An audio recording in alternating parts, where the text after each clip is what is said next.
The alarm systems across the Galactic Council's monitoring station began screaming at the same time. Commander Zethra dropped the data tablet he was holding and rushed to the main display screen. His 4 eyes widened in disbelief as he watched the readings flash across the monitor. Something was coming out of faster-than-light travel. That should not have been unusual. Ships entered and left FTL space every day across the galaxy. But this was different. The energy signature was wrong. The mathematics were impossible. The speed was beyond anything the greatest minds in the galaxy had ever calculated. "Sir, we need to evacuate the sector," his second officer said, her voice shaking. "Whatever that thing is, it's going to explode. Those readings show it should have torn itself apart 1,000 times over." Zethra watched the screens with growing horror and fascination. The vessel was traveling at speeds that defied every law of physics that the Galactic Council had established over 10,000 years of space exploration. The forces acting on that ship should have crushed it into a ball of compressed matter no larger than a pebble. The energy required to move at such velocity should have consumed entire star systems. Then the ship emerged into normal space. It did not explode. It did not break apart. It simply appeared, as if mocking everything the galaxy knew about science and reality. The monitoring station fell silent. Every being present stared at the display screens in shock. The vessel hung in space, perfectly intact, its hull showing no signs of stress or damage from what should have been a catastrophic journey. Zethra ordered an immediate scan of the newcomer. The results made even less sense than the arrival itself. The ship was primitive. Incredibly primitive. It used combustion-based thrusters for maneuvering. Combustion. Like burning fuel to create thrust. The galactic nations had abandoned such crude technology millennia ago. The hull was made from refined metals, layered and welded together like ancient armor. There were no energy shields visible. No plasma conduits. No quantum processors. "This cannot be correct," Zethra muttered. "Run the scan again." The second scan confirmed the first. The ship was a relic by galactic standards. Yet it had just performed a feat of space travel that the most advanced vessels in the galaxy could not dream of achieving. "Open a communication channel," Zethra ordered. "All frequencies. Standard first contact protocols." The communications officer worked quickly, sending out greetings in every known language and mathematical sequence.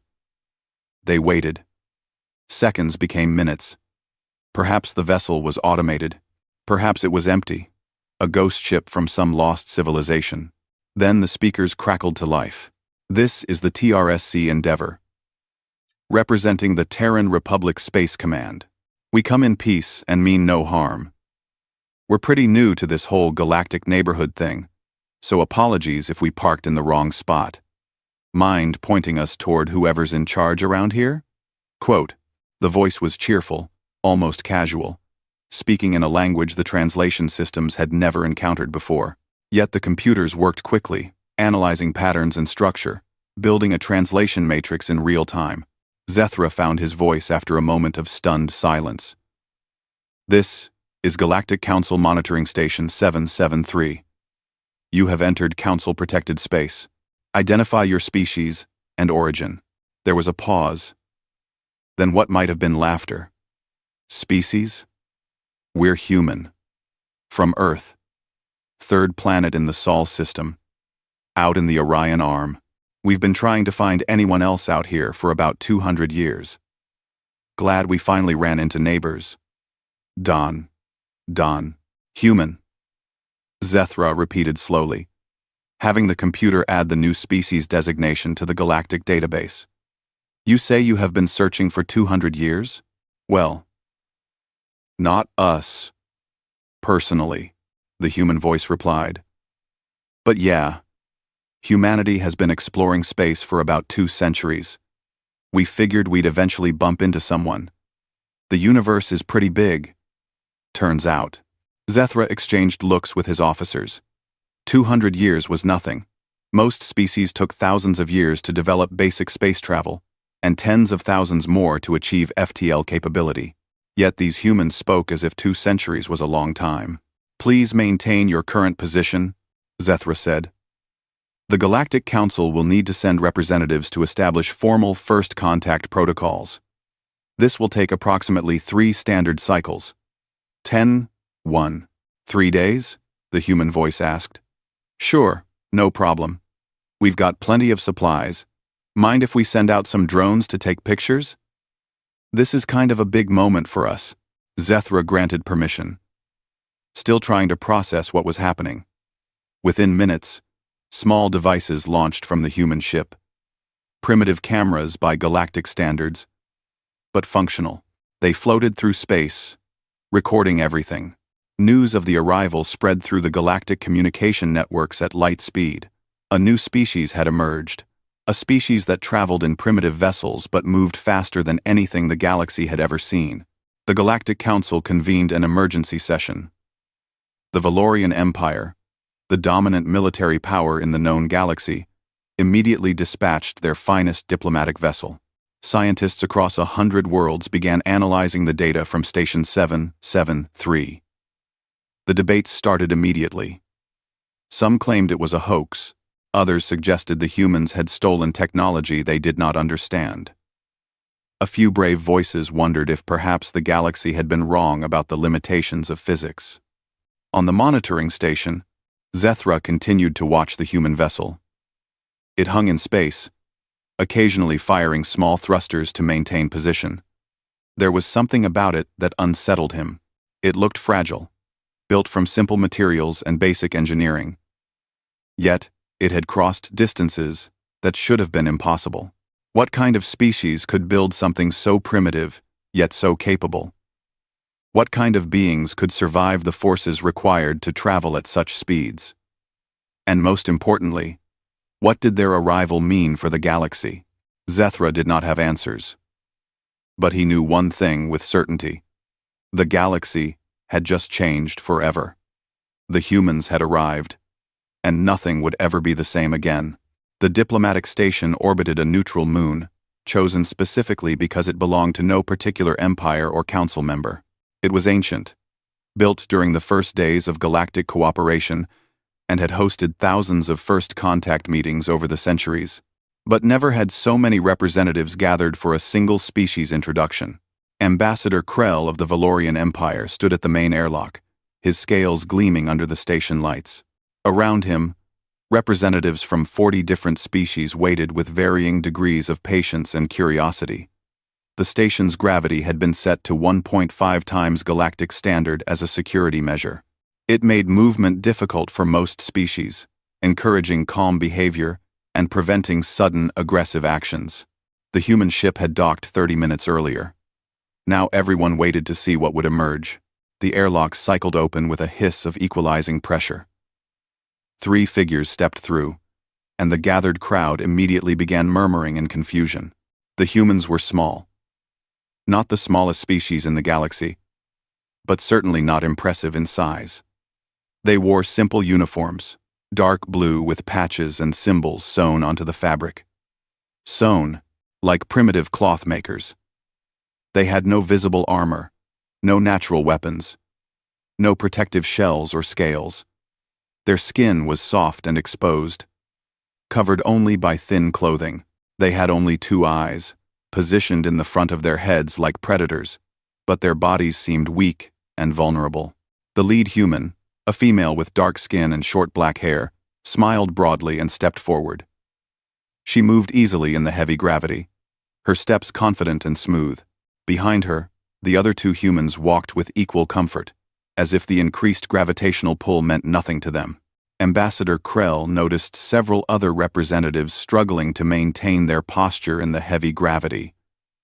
The Dalarians were breathing hard. The Praxian representative had already requested a support chair, yet these soft-looking humans moved as if they were walking through their own home. "Greetings," the lead human said, her voice clear and strong. "I'm Captain Sarah Chen of the Terran Republic Space Command. This is my chief engineer, Marcus Webb, and my science officer, Dr. Yuki Tanaka. On behalf of humanity, we're honored to meet you all." Ambassador Krell performed the traditional Valorian greeting. lowering his head slightly. "Welcome, Captain Chen. I am Ambassador Krell. The Galactic Council has prepared quarters and refreshment for you. We have much to discuss." The humans were led to a large conference room where tables had been arranged with foods from across the galaxy. It was tradition to offer sustenance during first contact meetings, a gesture of hospitality and peace. The galactic representatives had carefully selected items that were generally safe for most species to consume. Captain Chen looked at the spread with interest. She picked up something that resembled a fruit, bright red, and giving off a sweet smell. She bit into it without hesitation. Several aliens gasped. That particular fruit contained high levels of capsaicin-like compounds. It was meant to be diluted in water before consumption, used as a spice in small amounts. "Oh, this is nice," Chen said, taking another bite. "Reminds me of peppers from home. Bit of a kick to it." Marcus Webb had picked up a beverage that the Quellan representative had been drinking. It was a mild intoxicant for most species, but contained ethanol compounds that were poisonous to many others. Webb drank it casually, then nodded appreciatively. The Quellan representative stared in horror. "That is Quellan spirits. It is toxic to most species. You should not drink that." Webb looked at the glass, then shrugged. "Tastes fine to me. Probably about 20% alcohol? We've got drinks on Earth that are way stronger." Dr. Tanaka had found something that looked like bread, but contained proteins that typically caused severe allergic reactions in most galactic species. She was eating it with what appeared to be genuine enjoyment, asking questions about its preparation. Ambassador Krell felt a cold sensation run down his spine. These humans were consuming substances that should have made them violently ill, possibly fatally so. Yet they showed no distress at all. Their biology was clearly very different from what the galactic standard considered normal. The formal discussions began after the meal. Captain Chen activated a holographic display from a small device she pulled from her pocket. "More primitive technology," Krell noted, "but effective. We've prepared some information about humanity and Earth," Chen explained. "We figured you'd want to know about us, and we're happy to share. We've got nothing to hide." The display showed an image of a blue and green planet, covered in swirling white clouds. It looked beautiful, peaceful even. Then, the data began scrolling across the screen. Gravity. 1.3 times. Galactic standard. Atmospheric composition. 21% oxygen. Axial tilt. 23 degrees, causing extreme seasonal variations. Tectonic activity. High. With frequent earthquakes and volcanic eruptions. Weather systems. Violent, including hurricanes, tornadoes, and electrical storms. Native predators. Numerous species with advanced hunting capabilities. A Delarian scientist stood up, his voice trembling. "This is a Class 12 death world. This cannot be your home planet. Nothing intelligent should evolve on such a hostile world." Chen looked confused. "Death world? I mean, Earth has its challenges, but it's home. It's where we evolved.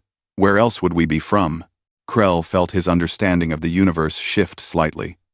These weak-looking creatures had evolved on one of the most hostile planets imaginable by galactic standards. The heavy gravity on this station was normal for them. The toxic substances they had consumed were similar to what they ate at home. Their bodies were not weak. They were adapted to survive conditions that would kill most other species. "How long did your journey take?" asked a Praxian counselor, trying to change the subject to something less disturbing. "From your homeworld to our space?" Marcus Webb answered. "About 18 months. Could have been faster. But we stopped to scan a few interesting systems along the way. You know, taking the scenic route." Silence fell across the room. 18 months. The distance from the Orion Arm to Council space was vast. Galactic ships needed decades to cross such distances, even with the most advanced FTL drives. Yet these humans had done it in a year and a half. "Your FTL technology," Krell said carefully. It is clearly far more advanced than we realized. Would you be willing to explain how it functions? Chen and Webb exchanged glances. Webb grinned. Sure. We can explain it. We use controlled singularity drives. Basically, we create a tiny black hole in front of the ship and another behind it. The ship falls forward through space-time. It's not really faster than light in the traditional sense. We're just making space shorter. End quote. A galactic physicist stood up, his multiple tentacles waving in agitation. That is impossible. The gravitational forces would crush any ship. The G-forces alone would liquefy any organic crew. Chen nodded. Yeah, the forces are pretty intense. That's why we need good dampening systems. And the crew needs to be in acceleration couches during jumps. It's uncomfortable, but manageable. Manageable? The physicist repeated weakly. The forces you describe would kill every species in this room. Even with dampening systems, no known biology could survive. Webb looked surprised. Really? Huh. I guess humans are just more resistant to acceleration stress than we thought. Ambassador Krell finally understood. These humans had not developed superior technology. They had developed technology that matched their superior biology. They came from a world that would kill most galactic species within days. They consumed toxins for pleasure. They moved easily in gravity that crushed others. And they survived forces that would destroy any known life form. Humanity was not advanced. Humanity was terrifying. And they had just entered the galactic stage, with smiles on their faces, and hands extended in friendship. Completely unaware of how frightening they actually were. The Galactic Council's decision was unanimous. They needed to see Earth. After 3 days of discussions with the human delegation, nothing made sense. Every answer led to more questions. Every explanation seemed impossible. The only way to truly understand these new arrivals was to visit their homeworld and see the environment that had created them. Captain Chen agreed immediately. Of course. We'd love to show you Earth. It'll take about 3 weeks to get there with our ships. Your vessels would take longer, but you're welcome to travel with us if you want the faster route. Ambassador Krell considered the offer. Traveling on a human vessel, experiencing their impossible FTL technology firsthand, seemed like an important part of understanding these beings. He assembled a survey team of 12 members, representing various scientific disciplines and political interests. All volunteers, though Krell suspected that was partly because most species were too frightened to accept. The journey on the human ship was an experience Krell would never forget. The TRSC Endeavour was larger on the inside than it appeared from outside, but still cramped by galactic standards. The humans seemed comfortable in the tight spaces, moving through corridors barely wide enough for 2 people to pass. The gravity was set to Earth normal, which meant Krell and his team spent most of the journey in specially provided support frames, unable to move freely under the crushing weight. When the ship entered FTL, Krell understood why no other species could use human technology. Even with the dampening systems at full power, the acceleration was brutal. His support frame groaned under the stress. His organs felt compressed. His vision darkened at the edges. This lasted for nearly 30 seconds before the ship stabilized in FTL flight. When they emerged 18 days later, the human crew looked slightly tired. The Galactic Survey team looked like they had survived a near-death experience.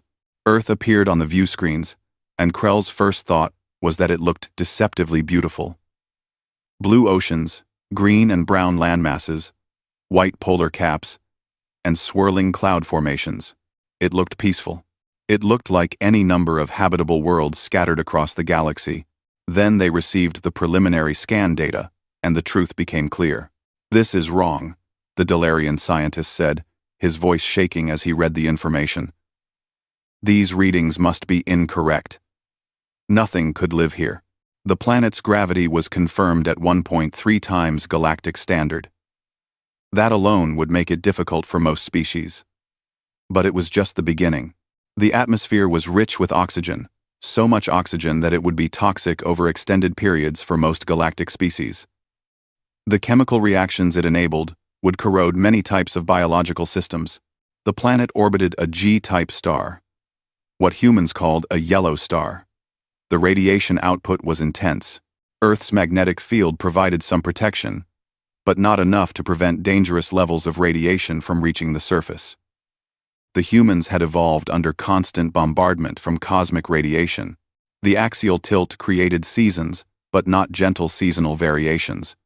The temperature swings were extreme, ranging from deadly cold to scorching heat depending on location and time of year.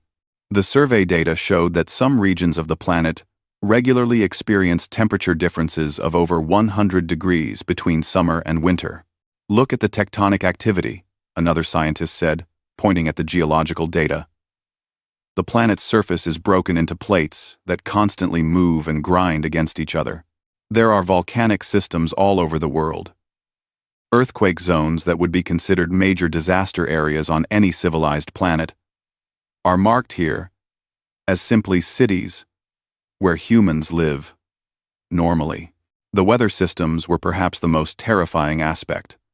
The planet's rapid rotation and temperature variations created massive storm systems, hurricanes that would level cities, tornadoes that could destroy everything in their path, lightning storms that struck the ground millions of times per day, floods, droughts, blizzards, and heat waves, all occurring with regular frequency. And the predators, whispered the xenobiologist, scrolling through the biological survey data. There are so many predators. In the oceans, on land, in the air. This planet is full of creatures designed to kill. Captain Chen, who had been listening to the scientists with an amused expression, spoke up. Earth can be dangerous if you're not careful. Sure. But it's also beautiful. The diversity of life, the different environments, the challenges that make you stronger. Ambassador Krell looked at the data on humans themselves. Their biology was a masterpiece of survival engineering. They could survive in extreme temperatures, both hot and cold. Their bodies could heal from injuries that would be fatal to most species. They could go days without water, 9 weeks without food. Their immune systems were so aggressive that the survey team's medical officer classified them as biological warfare platforms. Your immune systems, the medical officer said carefully, they are constantly fighting. Every moment of every day, your bodies are at war with microscopic invaders, bacteria, viruses, parasites, all trying to infect you, and your body's destroying them without you even noticing. Chen nodded. Yeah, we get sick sometimes, but our immune systems are pretty good. Why? Is that unusual? The medical officer made a sound that might have been a laugh or a sob. Most species have immune systems that work when needed. Yours never stop. The energy requirements alone should exhaust you. And the bacteria and viruses on your planet, we have been analyzing the samples. They are incredibly aggressive. They evolve rapidly. They attack in ways we have never seen before. Your world is not just physically hostile. It is biologically hostile, at a microscopic level. The survey team spent a week in orbit, running scans, taking samples, and trying to understand what they were seeing. The humans offered to take them down to the surface, but every single team member declined. The data was clear. Setting foot on Earth without extensive protective equipment would likely result in death within hours, maybe days if they were lucky. Krell watched through the view screens as they observed human cities. Millions of these beings, living in structures that seemed inadequate for the environmental challenges they faced. Yet, they thrived. They built civilizations in deserts, in frozen wastelands, on islands threatened by storms and volcanoes. They had spread across every continent, adapting to every environment their deadly planet offered. How did you survive? Krell asked Chen during a quiet moment. How did your species not go extinct in the first generation? Chen thought about the question seriously. I guess we learned to work together. Alone, a human is vulnerable. We're not the strongest or fastest or most dangerous predator on Earth, but we're smart, and we cooperate. We form groups, families, tribes, nations. We share knowledge, tools, and protection. We take care of our sick and injured. We teach our children everything we know. That's how we survived. By being stronger together than we ever could be alone. The survey team compiled their report during the journey back to Council Space. It was thousands of pages long, filled with data, analysis, and conclusions. But Krell knew the real message could be summarized simply. Humanity came from a world that would kill most galactic species. They evolved under conditions that seemed designed to create the perfect survivors. They were strong, adaptable, resilient, and capable of enduring hardships that other species could not imagine. Their technology was not superior because they were smarter. It was superior because they needed it to survive their own planet first, before reaching for the stars. And now they were here, in galactic space, with their friendly smiles and casual attitudes, completely unaware that they were the most naturally dangerous species the galaxy had ever encountered. When the report was submitted to the Galactic Council, it was immediately classified at the highest level, not because the humans were a threat, but because the Council feared how other species would react to the truth. Humanity was not just another spacefaring species. They were survivors from a nightmare world, wearing the appearance of something weak and harmless. The galaxy would need time to adjust to this reality. But Krell knew one thing with absolute certainty. The humans would be fine. They had already survived the worst environment any species had ever faced. The galaxy would seem easy by comparison. The trade negotiations were going well, or so Ambassador Krell thought. 2 months had passed since the survey team's return from Earth, and humanity had established a small embassy on Neutral Station 7. Captain Chen had been promoted to Ambassador Chen, and her team had grown to include specialists in various fields. The humans were eager to trade, to share knowledge, and to establish themselves as members of the galactic community. The station was busy that day, with representatives from 20 different species gathered to discuss trade agreements, technology exchanges, and cultural programs. The humans had brought samples of their art, music, and literature. They had offered medical knowledge that had surprised galactic doctors with its sophistication. They had even demonstrated some of their food preparation methods, though most species found human cuisine too extreme to actually consume. The first sign of trouble was the alarm that echoed through the station's corridors. A shrill, piercing sound that meant only one thing: pirates. Krell's security team rushed to their stations, pulling up displays showing the space around the station. 6 ships had emerged from FTL, moving fast and with clear hostile intent. They were Kravik's Marauders, one of the more aggressive pirate groups that operated in the border regions between Council Space and lawless territories. All personnel to secure locations, Krell announced over the station's communication system. This is not a drill. We are under attack. The Kraviks did not bother with warnings or demands. They opened fire immediately, targeting the station's defensive systems with precision that suggested they had planned this attack carefully. Shields flickered and failed. Hull breaches appeared in the outer sections. And then, the boarding pods launched, smashing through weakened sections of the station's hull. Krell armed himself with a standard plasma pistol and moved toward the nearest defensive position. Around him, other security personnel were doing the same, preparing to defend against the boarders. But everyone knew the truth. Station 7 had minimal military presence. It was a diplomatic facility, not a fortress. Against 6 pirate ships and their boarding parties, the defenders had little chance. The pirates entered through 3 different breach points. They wore heavy armor and carried weapons designed to subdue, rather than kill. At least initially, pirates wanted prisoners for ransom, not corpses.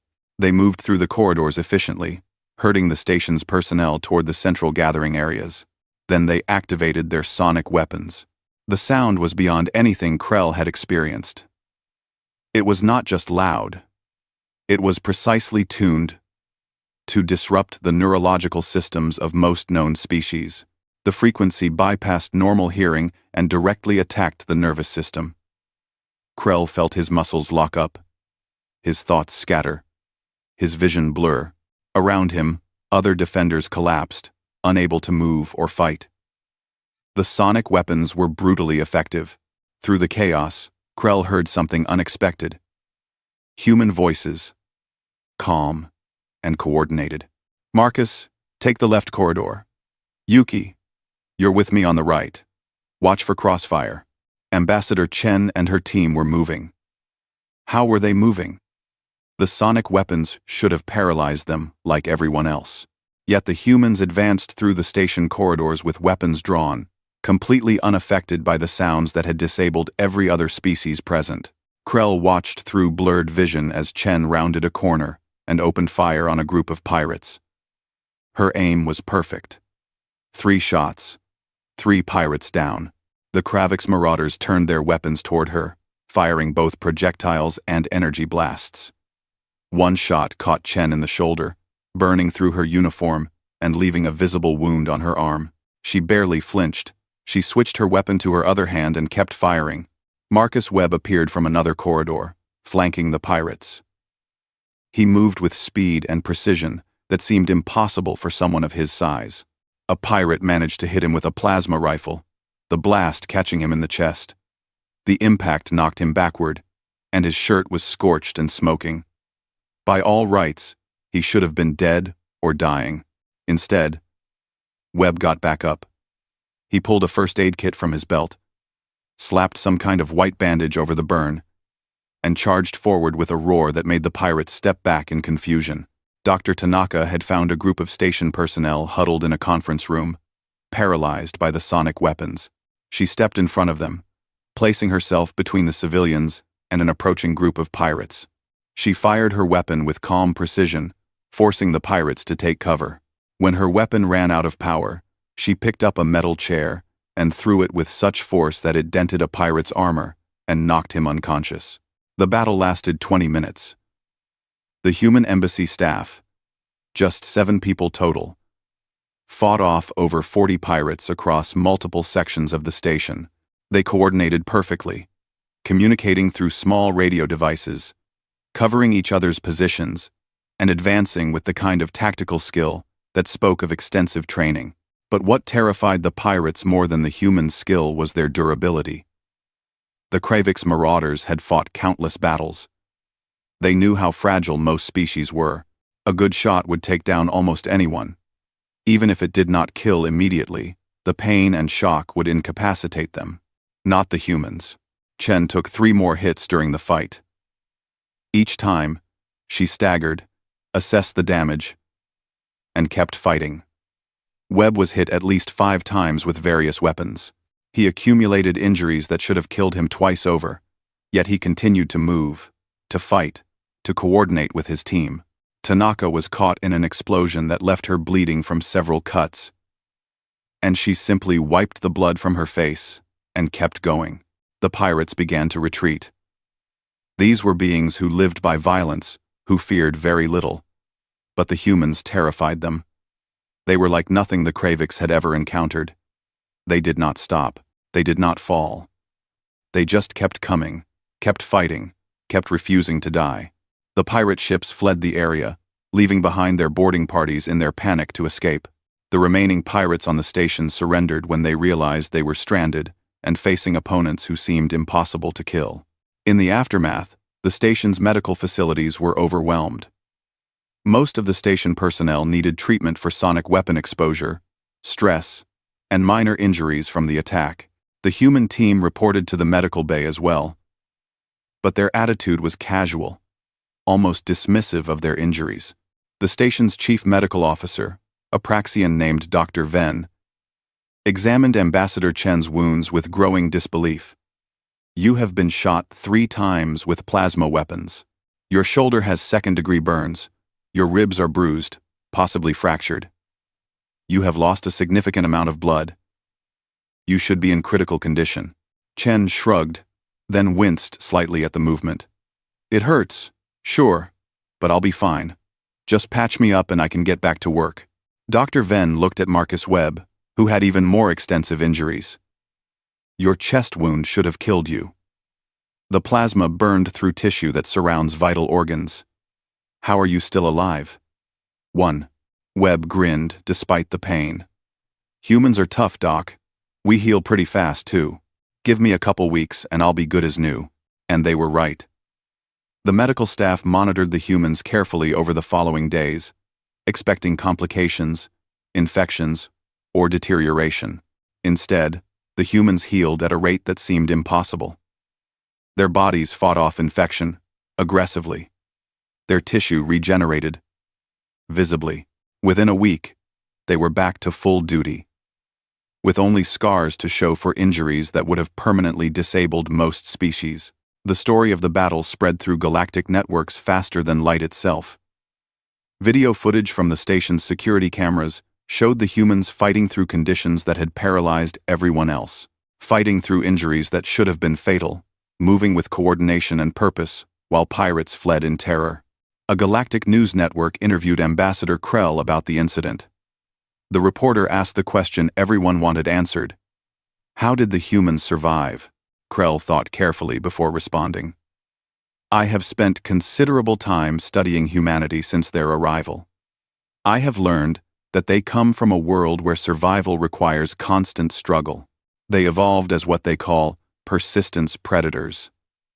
They do not give up. They do not quit. Their bodies are designed to endure damage and keep functioning. Their minds are trained to push through pain and fear. When they decide to protect something or someone, they become an unstoppable force. The reporter pressed further. Are they dangerous? Krell smiled slightly. They are the most dangerous species I have ever encountered. But they are also the most principled. They fight to protect, not to conquer. They endure to help others, not just themselves. The interview ended, but the impact continued. Within days, a research paper appeared in galactic scientific journals. It was titled simply, Human Physiological Advantages: Why Earth's Apex Predator Conquered the Stars. The paper detailed everything that made humans unique. Their ability to heal from severe trauma, their resistance to shock and pain, their capacity to function under extreme stress, their endurance that allowed them to fight for extended periods, their precise hand-eye coordination that made them natural marksmen, their pack mentality that created perfect tactical cooperation. The galaxy read the paper with a mixture of awe and fear. Humanity was not just another species joining the galactic community. They were something unprecedented, warriors bred by a nightmare world, tempered by constant struggle, and now entering the wider universe with all their terrifying capabilities intact. But the paper's conclusion noted something important. Despite all their advantages, humans chose cooperation over conquest. They offered friendship over domination. They used their strength to protect the weak rather than exploit them. They were dangerous, yes, but they were dangerous in the way that a guard dog was dangerous, loyal to those under its protection and fierce toward those who would do harm. The galaxy was learning what it meant to have humanity as neighbors. And slowly, the fear was being replaced by something else. Hope that perhaps these powerful beings could be trusted. Hope that their strength could be a force for good. Hope that the galaxy had found not just new members, but new protectors. 6 months had passed since the pirate attack, and the galaxy had changed in ways that no one could have predicted. Human ships were everywhere now, traveling routes that other species took years to traverse in mere months. They established embassies on 17 different worlds. They opened trade negotiations with hundreds of civilizations. They offered technology, knowledge, and most surprisingly, protection. Ambassador Krell stood in the Galactic Council chambers, watching as the representatives debated the human question. It had become the dominant issue facing the Council. How should they respond to this new species? How should they integrate beings who seemed to break every rule the galaxy had established? The humans had shared some of their technology, and galactic engineers were still trying to understand how it worked. The analog computer systems that humans used as backups were immune to hacking in ways that advanced digital systems could never achieve. The chemical propulsion systems they used for emergency thrusters were simple, reliable, and could be repaired with basic tools. The modular ship designs allowed for quick repairs and modifications without needing specialized facilities. None of it was revolutionary by itself, but together, it represented a completely different approach to engineering. Human technology was not built for perfection. It was built for survival. It was designed to keep working even when damaged, even when conditions were far from ideal, even when everything else had failed. The medical knowledge humans shared had created even more of a stir. Human doctors understood trauma care in ways that galactic medicine had never needed to consider. Because humans regularly survived injuries that would kill other species, they had developed sophisticated techniques for treating severe wounds, managing pain, and accelerating healing. Hospitals across the galaxy were adopting human medical procedures, saving lives that would have been lost before, but not everyone was happy about humanity's rapid integration into galactic society. The Valorian Empire, in particular, viewed humans with suspicion and growing hostility. The Valorians had been the dominant military power for thousands of years. Their empire spanned hundreds of systems. Their fleets were the largest and most powerful in known space. They had maintained peace through strength, and they did not appreciate a new species challenging that position. Emperor Thax of the Valorian Empire called for a special session of the Galactic Council. Krell attended, along with Ambassador Chen and representatives from dozens of other civilizations. The chamber was tense with anticipation. Everyone knew this meeting would be important. Emperor Thax stood at the central podium, his massive form impressive in ceremonial armor. The Galactic Council must address the human situation, he began, his voice carrying authority accumulated over decades of rule.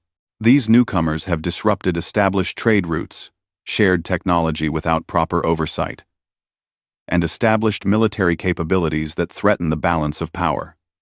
The Valorian Empire demands that humanity submit to Council authority and accept limitations on their expansion and military development.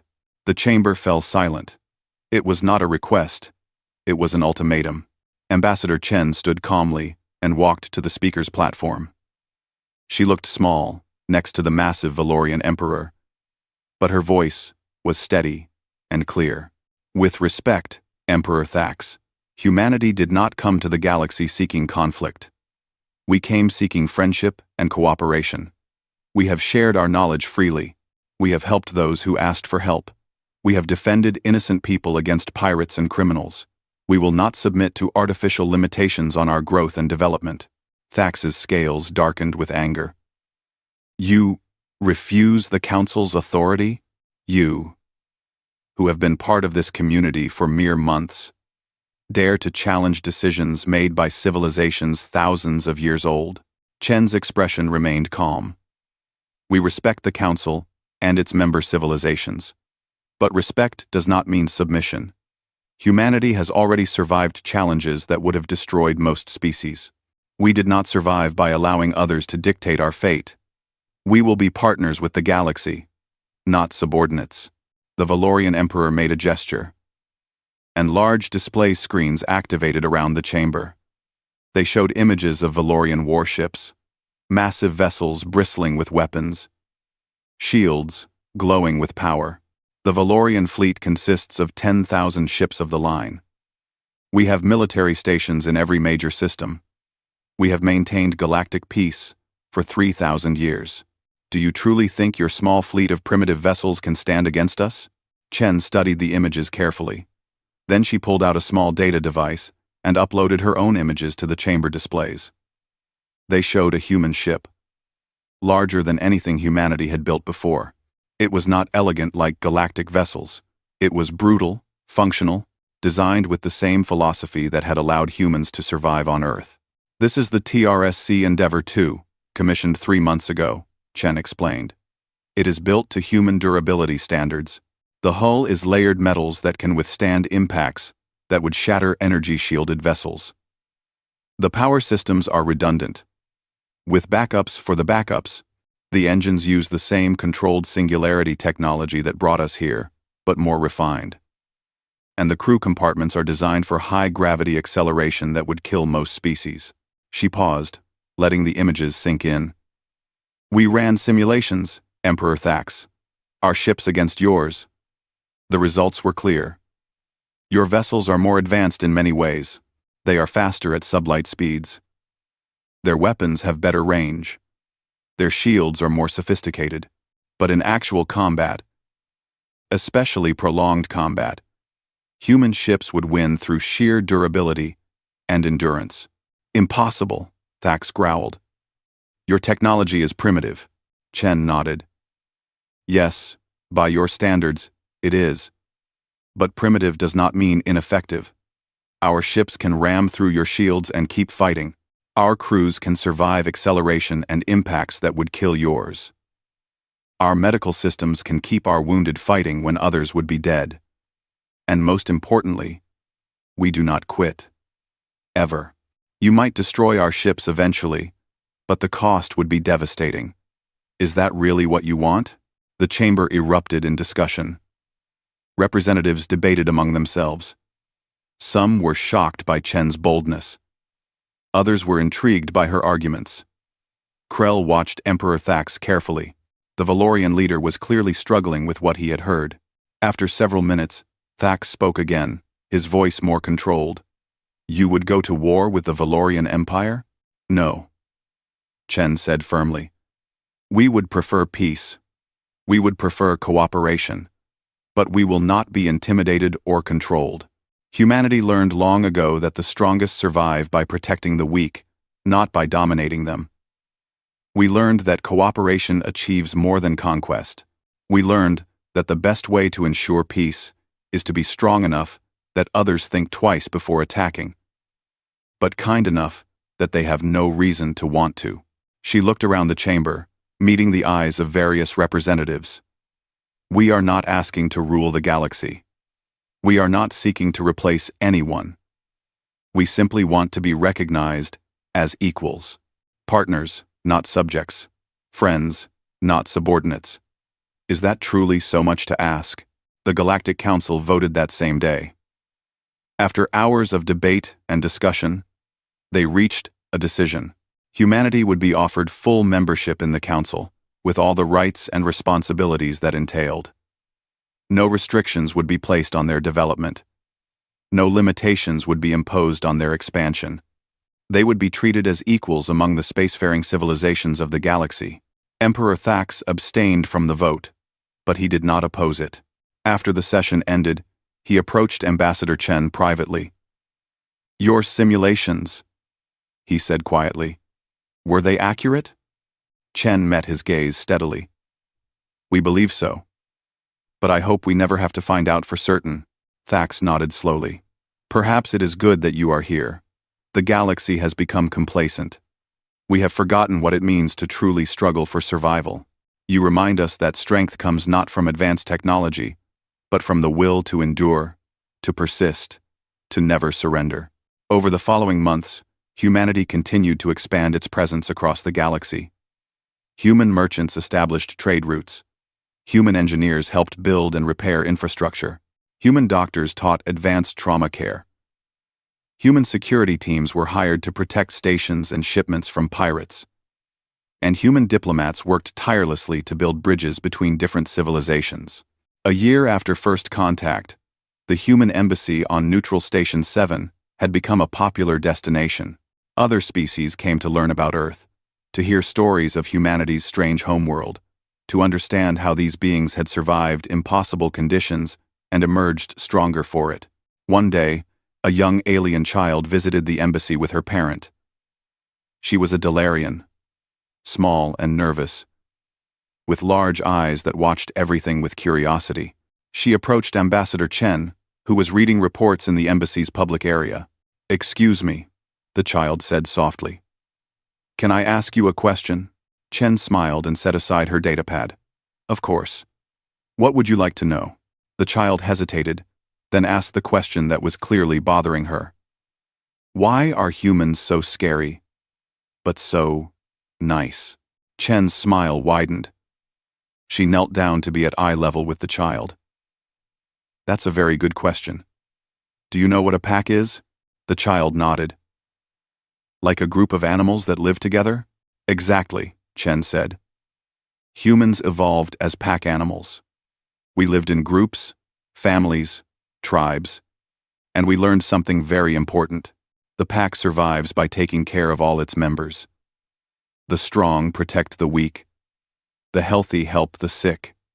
Everyone contributes what they can, and everyone receives what they need. That's what makes a pack strong. The child thought about this. So you are scary to protect your pack? So. We are strong to protect anyone who needs protection, Chen corrected gently. Our pack has grown very large now. It includes not just humans, but all the species we have met, all the friends we have made. We are scary to those who would hurt others, but we are nice to those who want to live in peace. The child's parent, who had been listening quietly, spoke up. As one large pack to be protected? Chen stood and looked at the adult Delarian. Not all humans think exactly the same way. We have our own disagreements and different opinions about many things. But yes, most of us believe that strength should be used to help others. That is what we were taught by our world. Earth is dangerous, but it taught us to work together, to support each other, to protect those who cannot protect themselves. Those lessons did not stop mattering when we reached the stars. The story of that conversation spread, as stories often did, in the interconnected galactic community. It became symbolic of how humanity saw itself and its role in the galaxy. Not as conquerors, not as rulers, but as protectors, as partners, as members of a very large pack that included beings they had never imagined existed just a few years earlier. The galaxy had been changed by humanity's arrival. Trade was faster. Technology was more reliable. Medical care was more advanced. Security was stronger. But more than any practical change, humanity had changed how the galaxy thought about strength and power. They had shown that being dangerous and being kind were not opposites. That protecting others was not weakness, but the truest form of strength. That the fiercest warriors could also be the gentlest friends. Ambassador Krell, watching all of this unfold from his position in the council, often reflected on that first meeting with the humans. He had been so confused by them then, so unsure of what they represented. Now he understood. Humanity was what happened when a species faced the worst conditions imaginable, and chose cooperation over competition, protection over domination, friendship over conquest. The galaxy had found not just new members, but new hope. Hope that perhaps the old ways of empire and conquest could give way to something better. Hope that strength could serve peace rather than threaten it. Hope that the most dangerous species in the galaxy could also be the most trusted. And as more human ships appeared in the sky, as more humans spread across the stars, that hope grew stronger. The pack was growing, and with humans to help protect it, the galaxy was becoming a safer place for everyone. The day the aliens came to Earth was sunny. Alice Warren remembered that detail clearly, how normal everything had seemed that morning before the world changed forever. She had woken up in her small apartment, made coffee, and checked the news. Nothing special. Just another Tuesday in May 2157. Then the broadcasts cut out. Every screen on Earth showed the same image. A massive ship hanging in orbit, sleek and silver against the blackness of space. Now, 6 months later, Alice stood in a room full of aliens, trying not to stare at their strange forms. As Earth's top xenolinguist, the United Earth Space Force had assigned her as the main human liaison to the Galactic Confederation Embassy. The job was both an honor and a burden.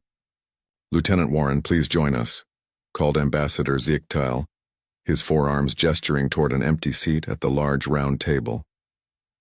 Alice smoothed her blue uniform and walked forward. The Vexari ambassador resembled a praying mantis crossed with a jellyfish, all angles and strange flowing movements. His large compound eyes reflected her image back in dozens of tiny copies. "Yes, Ambassador," she said, sitting down carefully. I hope the accommodations continue to meet your needs. The diplomatic dinner was being held in what used to be the United Nations building in New York. Now it served as the main meeting place between humans and the 17 species that made up the Galactic Confederation.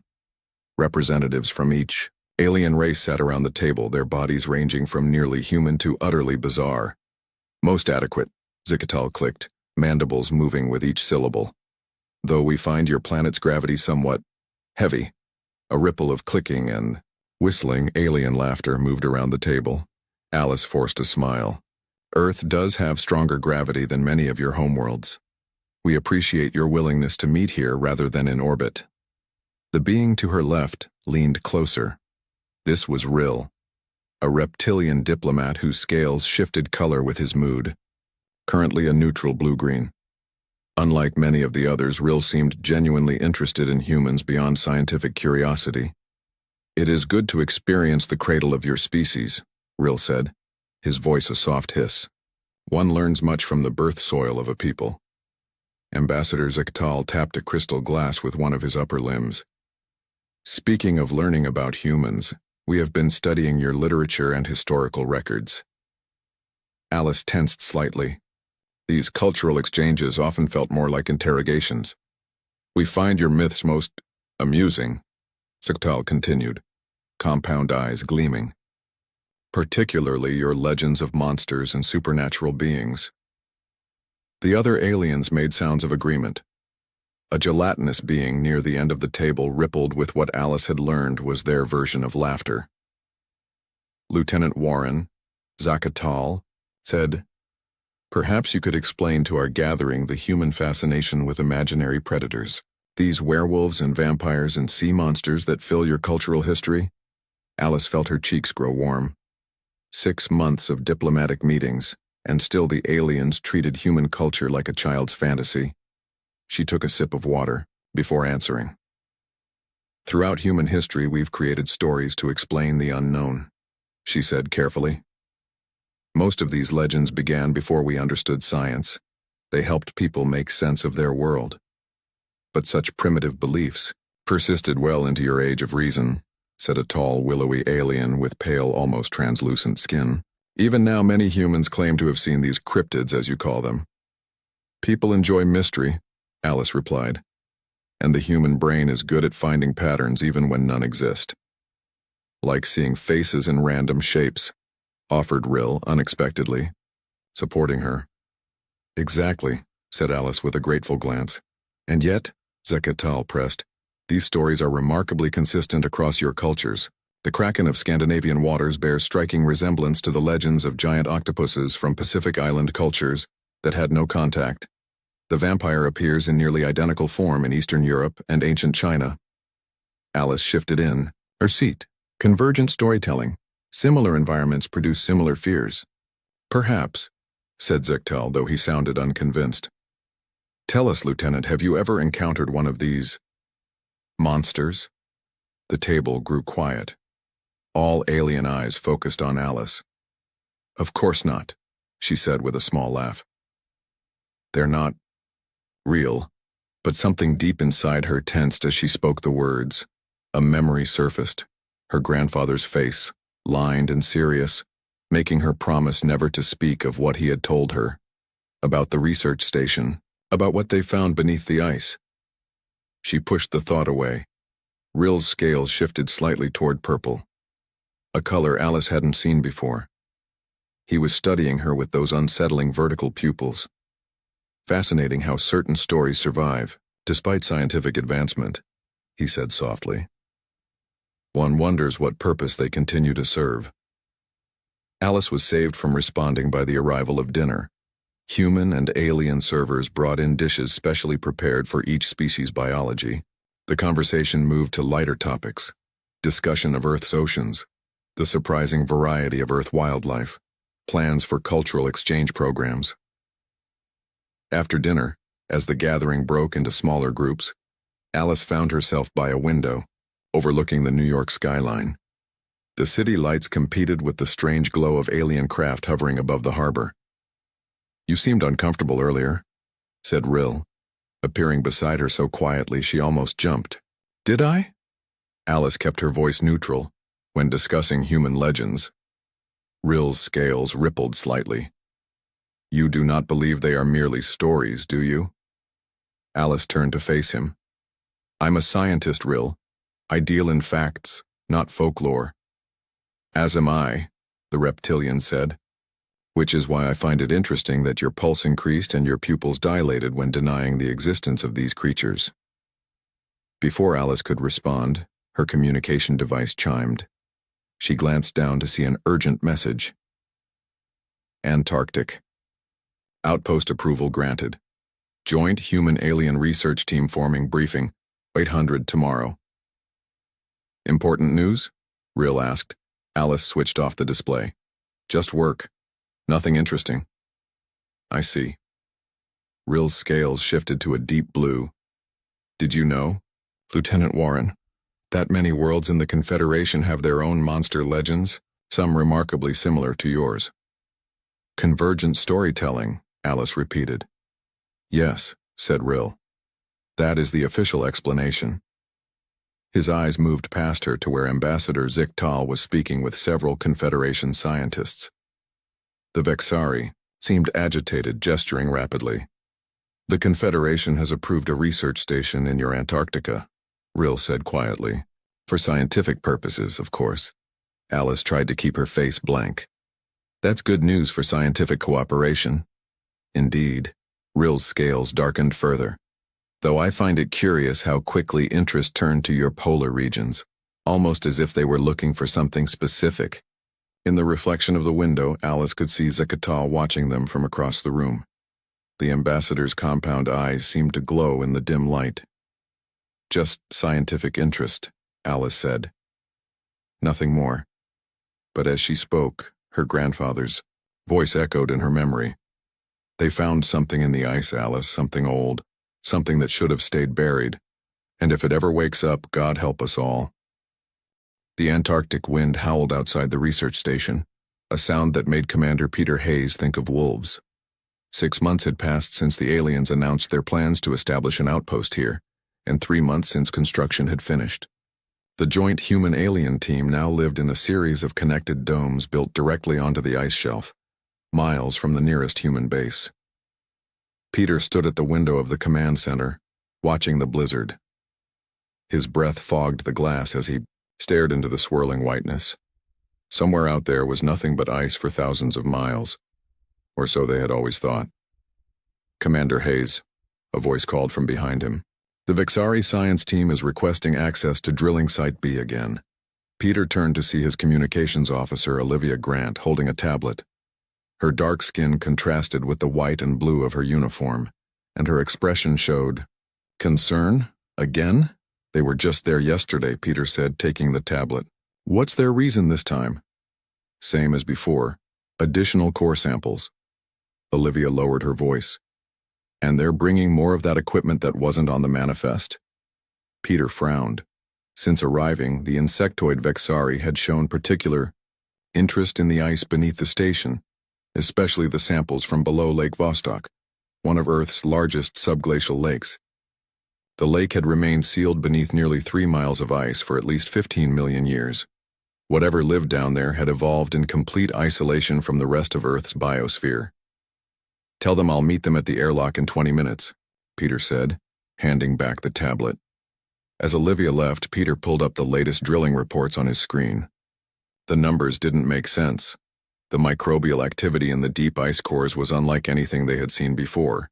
Strange, almost artificial patterns in the distribution of organisms, as if they had been placed there deliberately. A soft knock on his door made him look up. Got a minute? Asked Samantha Cole, standing in the doorway. Her red hair was pulled back in a practical ponytail, and her eyes looked tired. As the team's lead geologist, she had been working long hours analyzing the ice cores. For you? Always, Peter said, trying to keep his tone professional. It wasn't easy. 8 months ago, Samantha had been Dr. Cole, his wife.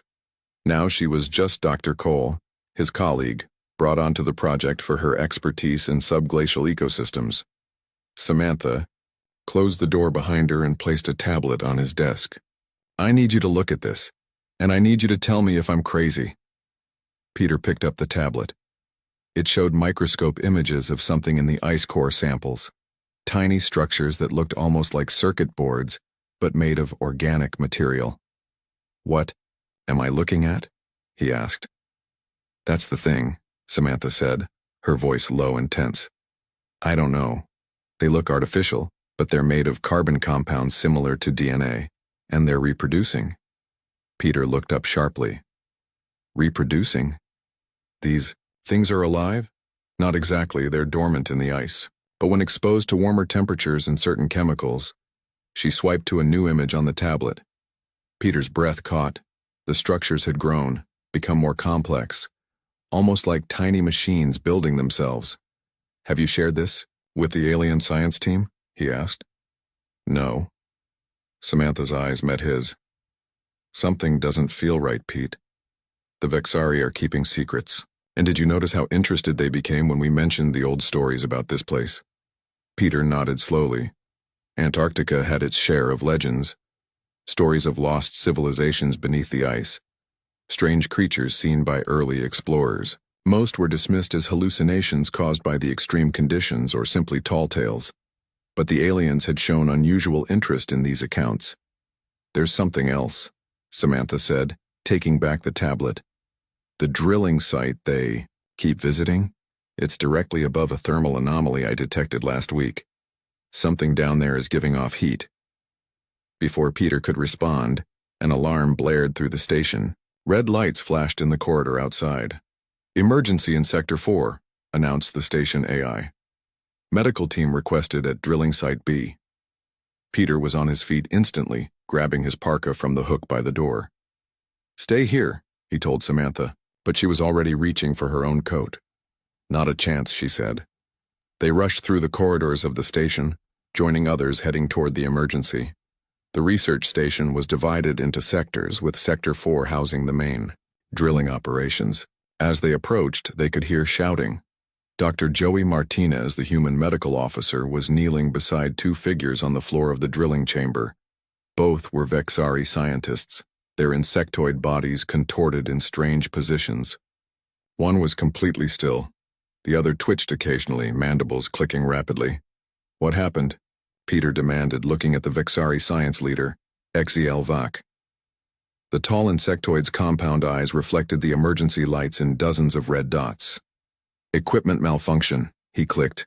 Pressure release. Joey looked up, his face pale beneath his dark beard. Commander, this wasn't an equipment malfunction. Look at them. Peter moved closer and felt his stomach turn. The Vexari bodies were changing. The exoskeleton of the still one had split in places, with something else growing through the cracks. Something that looked almost like human skin, the eye. Twitching one turned its head toward Peter, mandibles working frantically as if trying to speak. A sound emerged, not the usual clicking of Vexari speech, but something that sounded almost like words. Real, it seemed to say. Real. Then it went still. Quarantine protocols, Peter ordered, backing away. Now, full biological containment. Nobody leaves this sector until we figure out what happened. The storm. Olivia's voice came over his communicator. Commander, the storm has knocked out our long-range communications. We can't contact Earth or the Confederation ships in orbit. Peter met Samantha's eyes across the room. Fear reflected in both their faces. Sir, Joey said quietly, still kneeling by the bodies. There's something else. The changes in their bodies. It's like nothing I've ever seen. It's as if their DNA is being rewritten. One of the other Vexari scientists made an agitated motion. This is classified, he clicked rapidly. No human observers permitted. Confederation protocol. This is an Earth facility, Peter countered. And those are your people dying. We need to work together. HYF's antennae quivered. You do not understand what you are dealing with, Commander Hayes. This area should never have been disturbed. Then why did you insist on drilling here? Samantha demanded. The alien didn't answer directly. Instead, his compound eyes seemed to fix on the ice core samples still resting in their containers. Because they are waking up, HYF finally said. After all this time, they are waking up. And your people's legends will seem like pleasant dreams compared to the reality. Outside, the storm grew stronger, cutting them off from the rest of the world.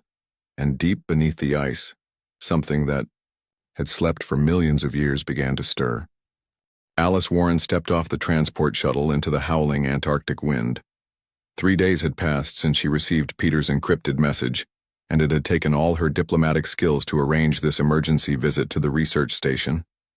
The message had contained only a few words, but they had been enough. Found something. Grandfather was right.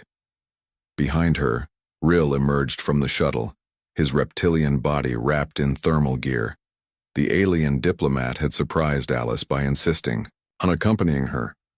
Quite cold, Rill observed, his scales shifting to a pale blue beneath the clear face shield of his environmental suit.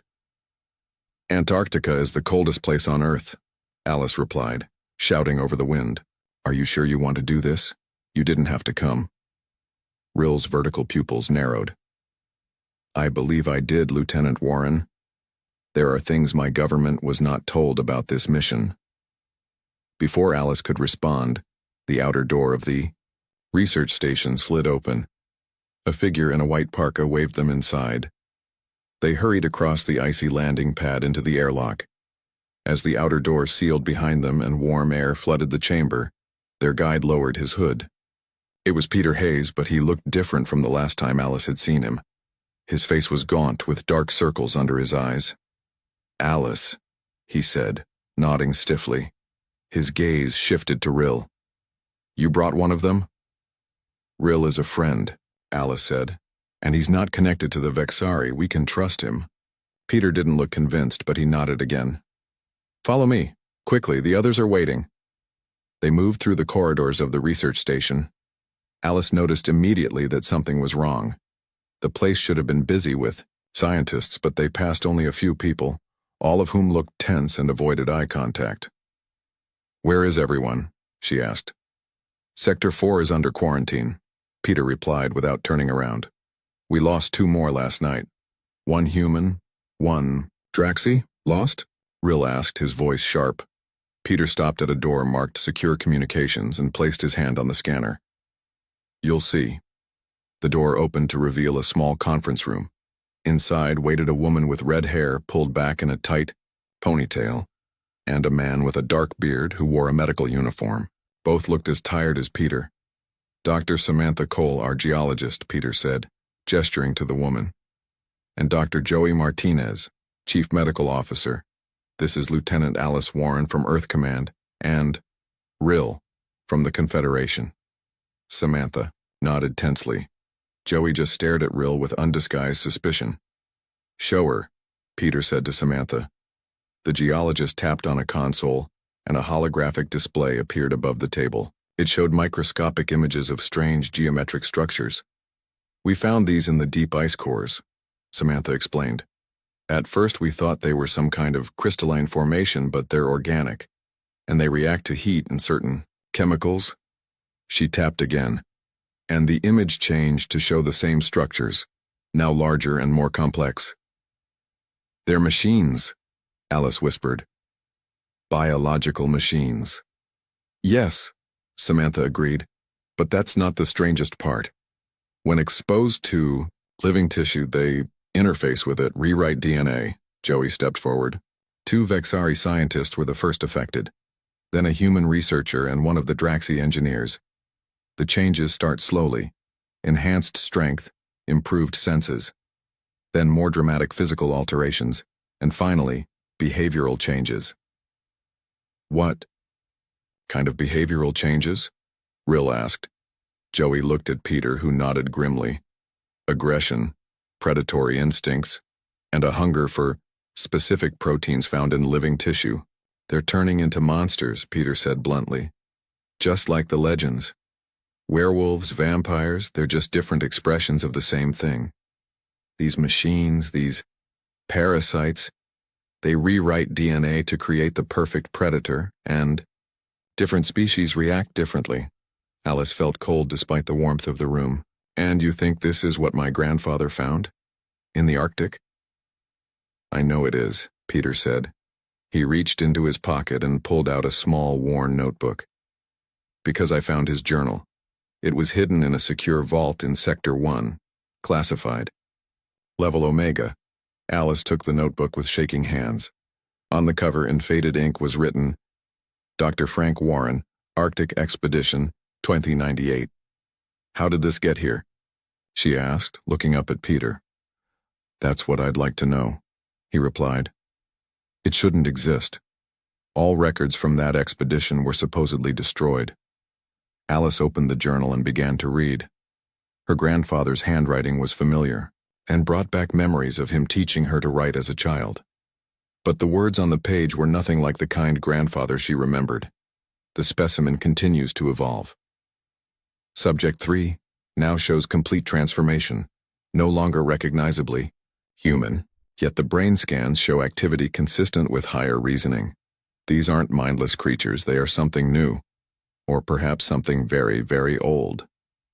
She turned the page. Theory. Earth was seeded, not just with the basic building blocks of life, but with dormant biological templates. The myths that appear across separated human cultures.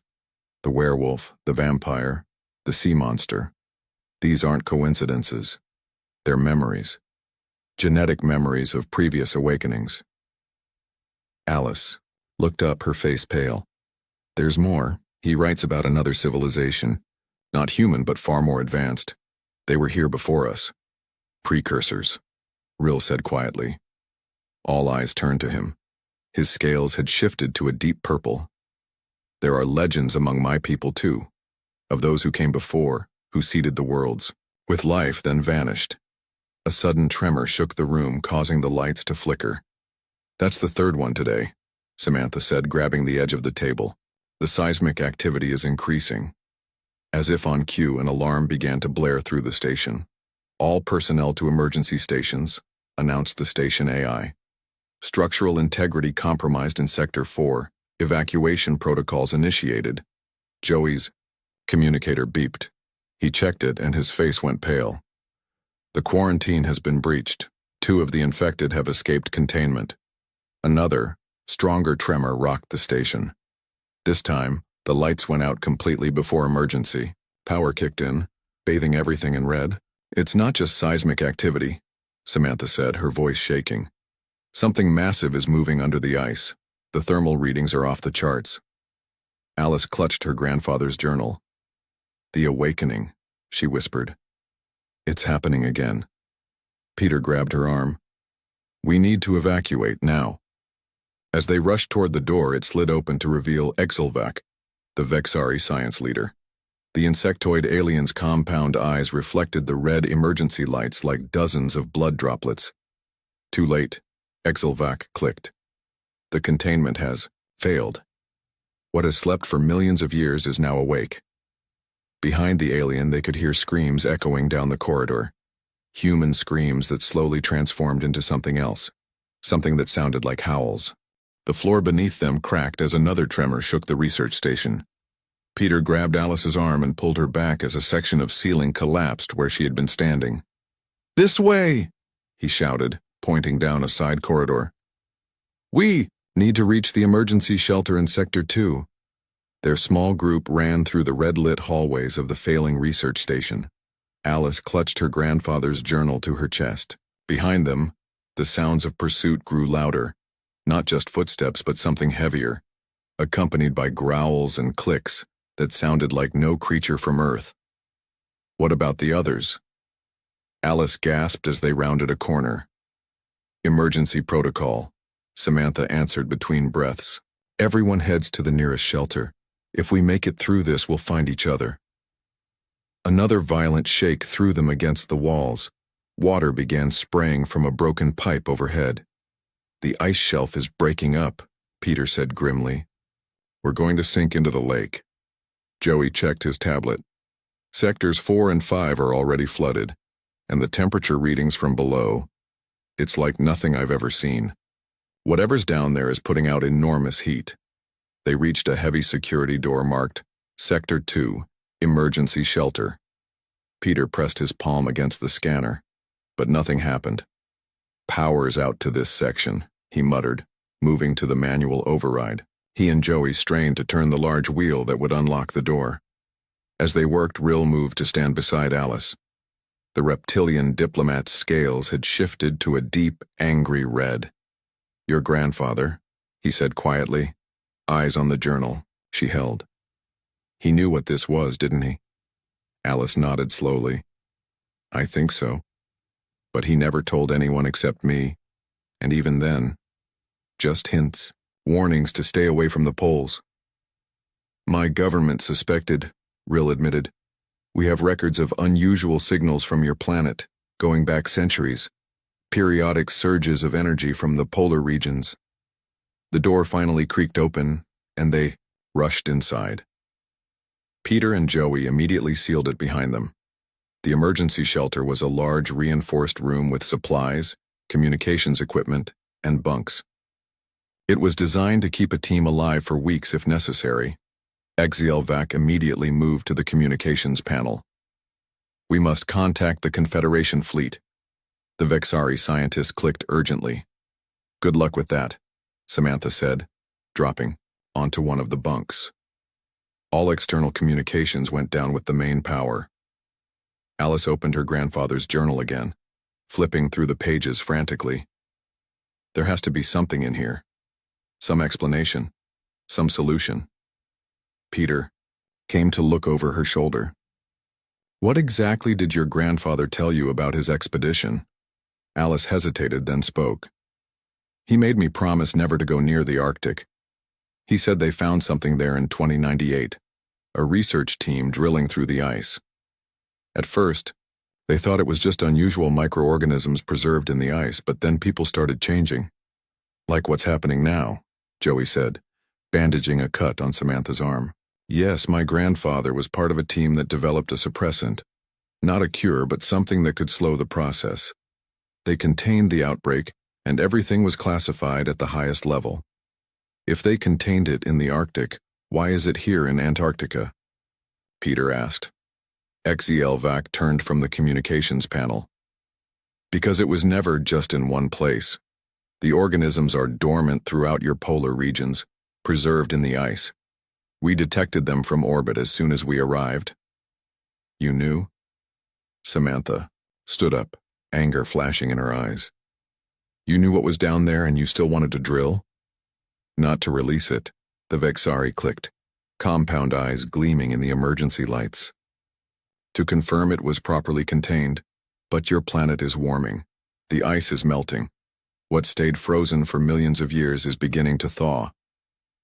That doesn't explain why you kept it secret from us," Peter said coldly. Rill stepped forward. "Because the Confederation has encountered these organisms before, on other worlds." The room went silent except for the distant sounds of the station breaking apart. "What are you saying?" Alice whispered.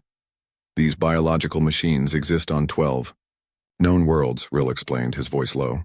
"Always preserved in ice or deep ocean trenches. Always dormant until disturbed. The legends of monsters exist across many civilizations, not just on Earth." "And what happened on those other worlds?" Joey asked. "When the organisms were awakened?" Rill's scales darkened. 3 planets are now quarantined, completely uninhabitable. 2 others required orbital bombardment to contain the spread. A heavy silence fell over the group. "That's why the Confederation came to Earth," Alice realized. "Not for peaceful contact. To monitor a potential outbreak." "Yes," Rill admitted. "When your planet's ice began melting at an accelerated rate, the Confederation feared what might be released. They sent the diplomatic mission as cover for the real work, assessment, and possible containment." Another violent tremor shook the room. The lights flickered. "It doesn't matter now," Peter said, moving to check the integrity of the shelter's walls. "We need to focus on surviving and warning everyone else." "Wait," Alice said suddenly, holding up the journal. "Listen to this. Subject 7 shows signs of resistance to the transformation process. Despite direct exposure, the changes have stopped progressing. Blood analysis shows unusual antibody production. The subject's genetic structure appears to be adapting to the invasion." Joey moved closer. Which means, some humans may be naturally resistant, Alice said, excitement growing in her voice. My grandfather writes that they found several individuals who could integrate the new DNA without losing their humanity. A loud bang against the outer door made everyone jump. Something on the other side wanted in. I think we have more immediate problems, Samantha said, backing away from the door. The banging continued, growing louder. Metal began to bend. The door won't hold, Peter said, drawing a sidearm. Everyone, find something to defend yourselves with. Alice continued reading frantically. The resistant subjects all share a rare genetic marker, haplogroup R1A3. It appears this sequence may have been engineered specifically to allow integration without loss of consciousness or higher reasoning. The door buckled inward. Through the widening gap they could see a monstrous form, once human but now something else.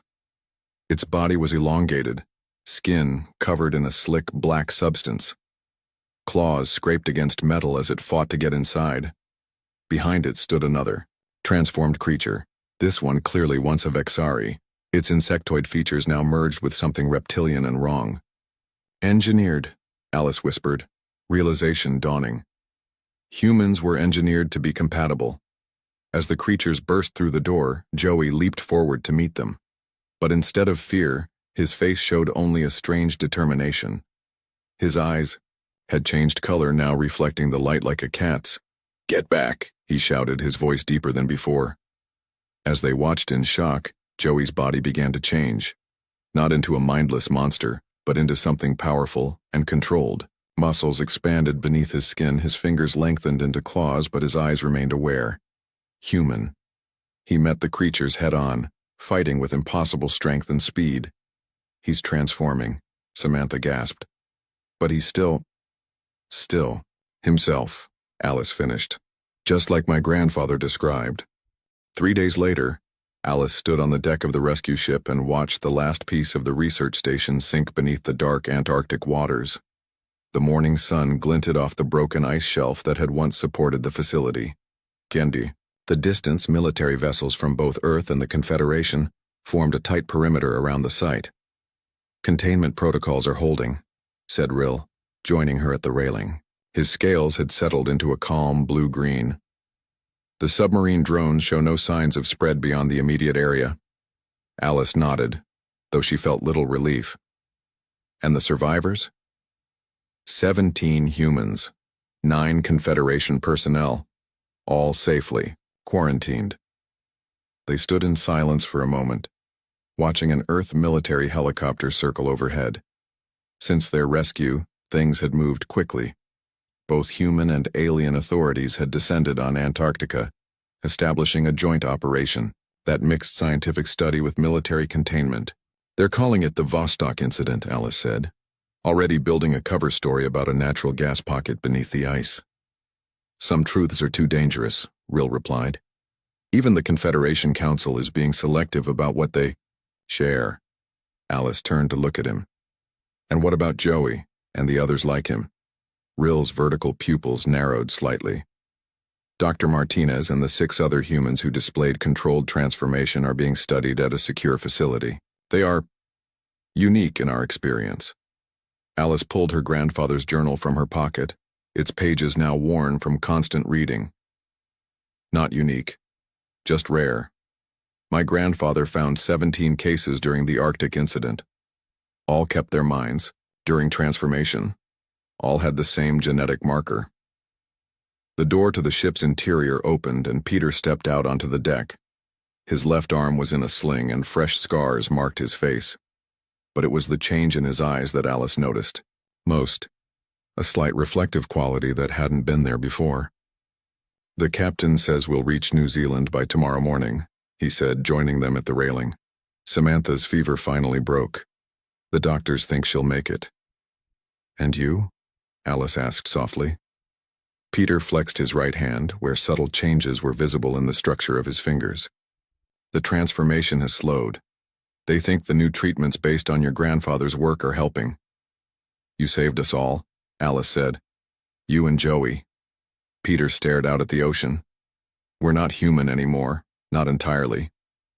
Perhaps that was always the plan, Rill said. Both humans turned to look at him. What do you mean? Alice asked. Rill's scales shifted to a thoughtful purple. Consider what we now know. These biological machines exist across many worlds. They activate periodically, creating what both our cultures call monsters. Yet only on Earth do we find beings capable of integration without losing their minds. You think humans were designed that way? Peter asked. By whom? By the precursors, Alice whispered, the pieces finally coming together in her mind. The civilization that came before. They seeded these worlds, including Earth. But they made humans different. A failsafe, Rill suggested.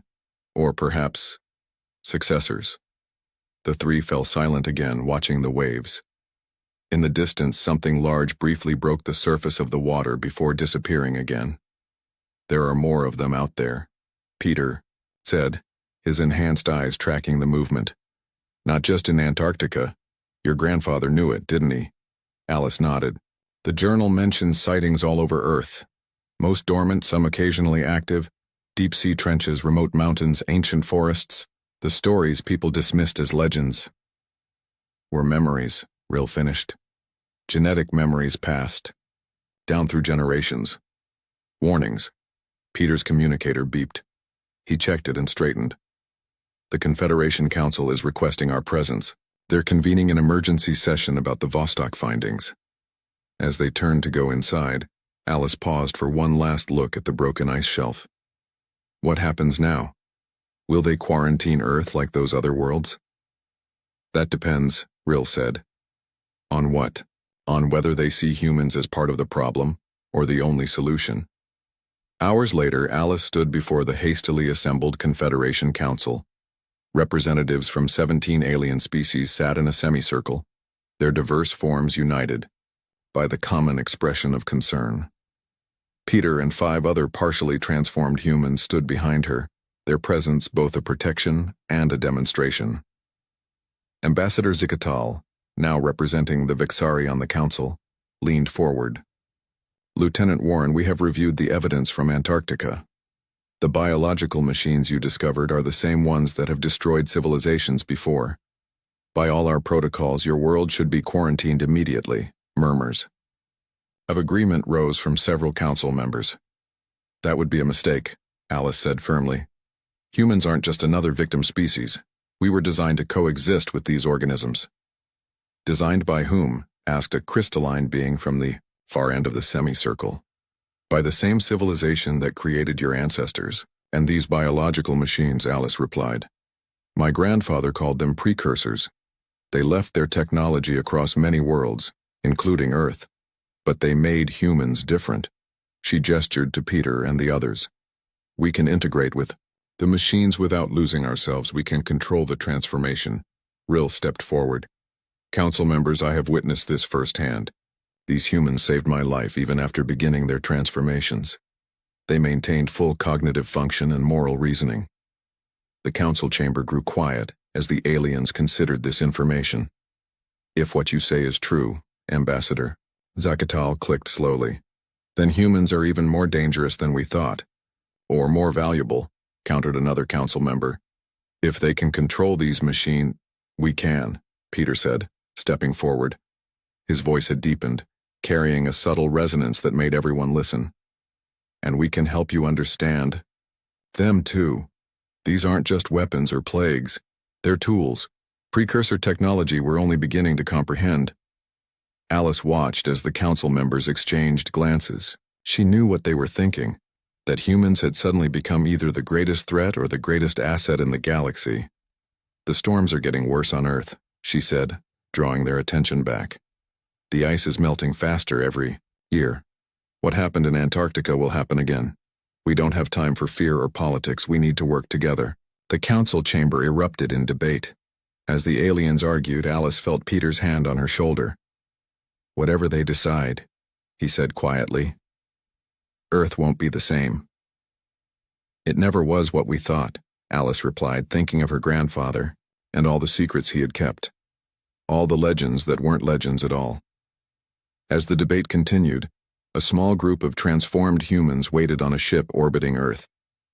Joey Martinez stood at the viewport, looking down at the blue planet below. His body had changed dramatically, becoming something Earth's legends might have called a werewolf. But his mind remained his own, and as the Confederation debated the fate of humanity, he smiled, revealing teeth designed for hunting creatures that most civilizations had forgotten existed. The monsters were real, but so were their hunters. The precursors had planned well, and humanity was finally awakening to its true purpose.